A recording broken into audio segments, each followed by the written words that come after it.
الحمدللہ رب العالمین والصلاة والسلام علی سید الانبیاء والمرسلین اما بعد فاعوذ باللہ من الشیطان الرجیم بسم اللہ الرحمن الرحیم السلام علیکم ورحمۃ اللہ وبرکاتہ۔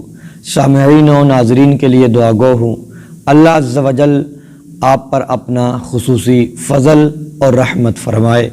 اللہ تبارک و تعالیٰ آپ کی دعاؤں کو قبول فرمائے، آپ کی حاجتوں کو پورا فرمائے۔ دوستو، آج ایک دعا آپ کے ساتھ شیئر کروں گا جو کثرت سے رمضان میں پڑھی جانے والی دعا ہے۔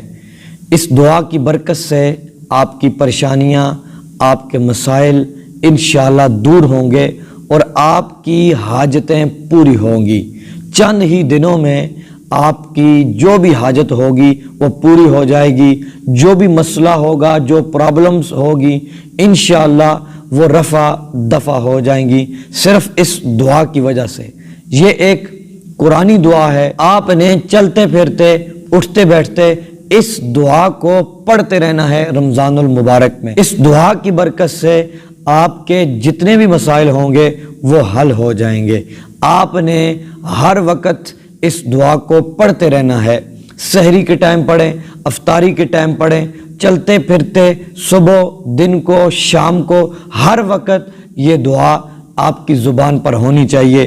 آپ کے غم دور ہو جائیں گے۔ آج ہر بندہ پریشان نظر آ رہا ہے، کوئی ڈپریشن کا شکار ہے، کسی کو نیند نہیں آتی اور کوئی کسی اور وجہ سے پریشان ہے۔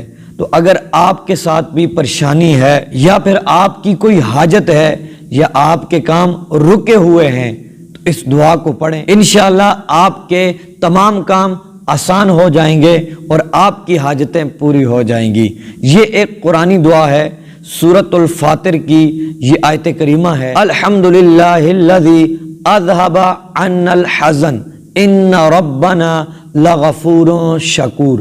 یہ آیت کریمہ، یہ دعا ہے، آپ نے اس دعا کو یاد کر لینا ہے اور اس کے بعد پورا رمضان المبارک اس دعا کو آپ پڑھتے رہیں۔ آپ دیکھیں گے کہ اس کی برکت سے رمضان المبارک کے گزرنے سے پہلے پہلے انشاءاللہ آپ کی جو بھی حاجت ہوگی، جو بھی مقصد ہوگا وہ پورا ہو جائے گا، آپ کی پریشانی دور ہو جائے گی اور آپ کے مسائل حل ہو جائیں گے۔ اگر یہ ویڈیو آپ کو پسند آئی آپ اس کو لائک کر دیں، شیئر کر دیں اور میرے چینل پر نئے ہیں تو کائنڈلی سبسکرائب کر لیں۔